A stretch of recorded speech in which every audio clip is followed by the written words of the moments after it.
बिस्मिल्लाहिर्रहमानिर्रहीम अल्हम्दुलिल्लाहि रब्बिल आलमीन वस्सलातु वस्सलामु अला सय्यदिल अंबिया वल मुरसलीन। मुअज़्ज़ज़ हाज़रीन व नाज़रीन, आज जिस मौजू पर हम गुफ्तगू करेंगे वो है किस्सा सैयदना यूसुफ़ अलैहिस्सलाम और हमारी ज़िंदगी। किस्सा सैयदना यूसुफ़ अलैहिस्सलाम को अल्लाह ताला ने कुरान हकीम में अहसनुल क़सस का नाम दिया है। इसमें हमारे लिए ज़िंदगी के बेहतरीन उसूल हैं।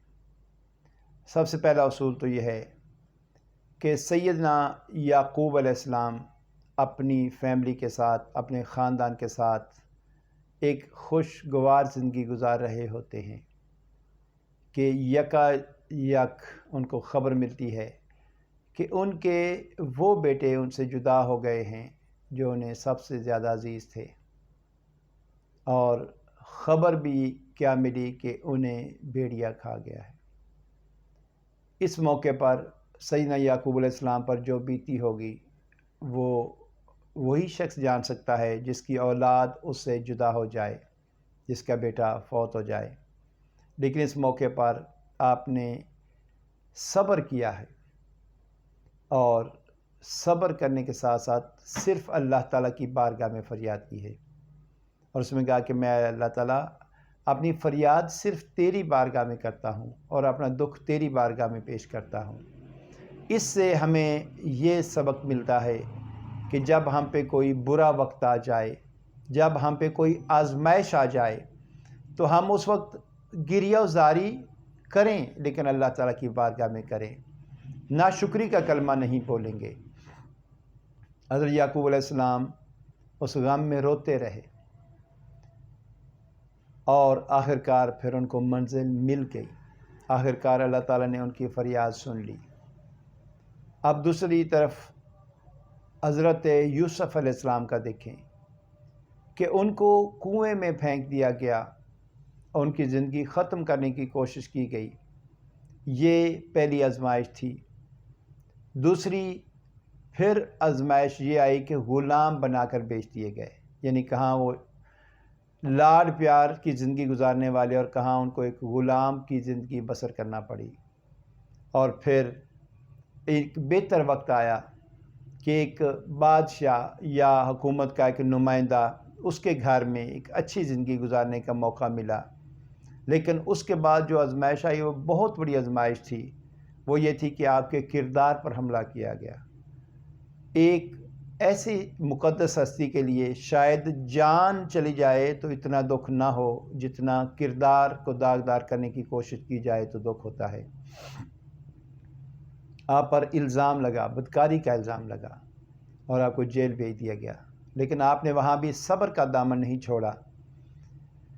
इसके बाद अब यहाँ से आजमाइशें ख़त्म होती हैं और यहाँ से एक खुशगवार ज़िंदगी का आगाज़ होता है कि जेल से बाहर लाए जाते हैं और फिर आपको एक आला मनसब अता किया जाता है।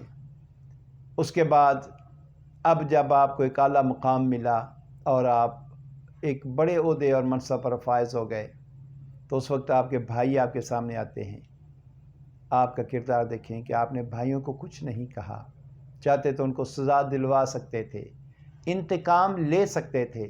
आज हमारे लिए ये वाक़या मशअल रहा है कि हमसे छोटी सी अगर हमारे भाई से गलती हो जाए, रिश्तेदार अज़ीज़ से कोई गलती हो जाए, हम उसकी रंजिश दिल में रखते हैं, इंतकाम लेने की कोशिश करते हैं। या वो भाई हैं जिन्होंने उनकी जान लेने की कोशिश की, फिर ये सारे जो मसाइब आए तो ये उन्हीं भाइयों की वजह से आए थे, लेकिन आपने उन भाइयों को माफ़ फरमा दिया। तो ये हमारे लिए रहनुमा उसूल है कि अगर हमारे भाइयों से, बहनों से, रिश्तेदारों से, अजीज़ व अकारब से, अगर दोस्तों से कोई गलती हो जाए तो दिल खुला रखना चाहिए, दिल बड़ा रखना चाहिए और माफ़ी की गुंजाइश रखनी चाहिए और माफ़ कर देना चाहिए।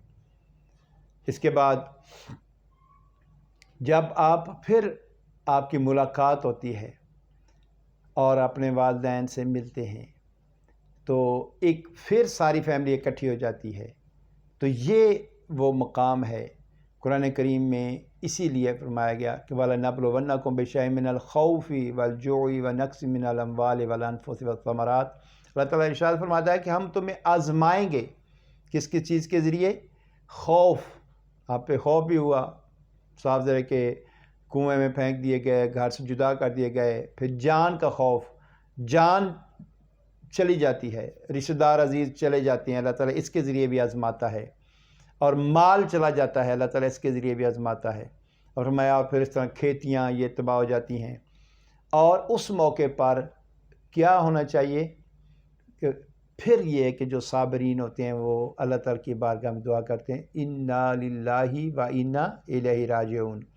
اللہ تعالیٰ نے جو مال دیا تھا اسی نے عطا کیا تھا، اس نے واپس لے لیا ہے، تو اس پر وہ صبر کرتے ہیں، اور پھر اس پر اجر کیا ملتا ہے کہ اللہ تعالیٰ ان کو دنیا میں بھی اور آخرت میں بھی اجر عظیم فرماتا ہے۔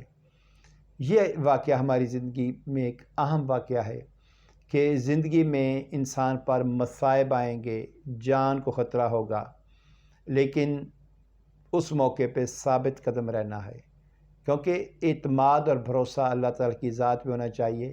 حضرت یوسف علیہ السلام پر کتنے حملے کیے گئے، لیکن یہ ہے کہ اللہ تعالیٰ کا ساتھ تھا تو حملہ کرنے والے ناکام رہے۔ ہم پہ بھی اگر ہمارے دشمن، ہمارے بدخواہ حملہ کرتے ہیں جان پر، مال پر، عزت پر، اللہ تعالیٰ کا ساتھ ہو، اللہ تعالیٰ نہ چاہے تو دشمن ہمارا کچھ بگاڑ نہیں سکتے۔ یہ توکل ہونا چاہیے کہ ہم کیا ہیں، لیکن یہ ہے کہ ہمیں بھروسہ کرنا ہے تو اللہ تعالیٰ کی ذات پہ کرنا ہے۔ یہ زندگی کا ایک اہم اصول ہے۔ اسی کے ساتھ دعا ہے کہ اللہ تعالیٰ ہمیں قرآن حکیم کو سمجھنے، اس پر عمل کرنے کی توفیق عطا فرمائے، اسوہ انبیاء کرام اس پر عمل کرنے کی توفیق عطا فرمائے۔ وما علینا الا البلاغ۔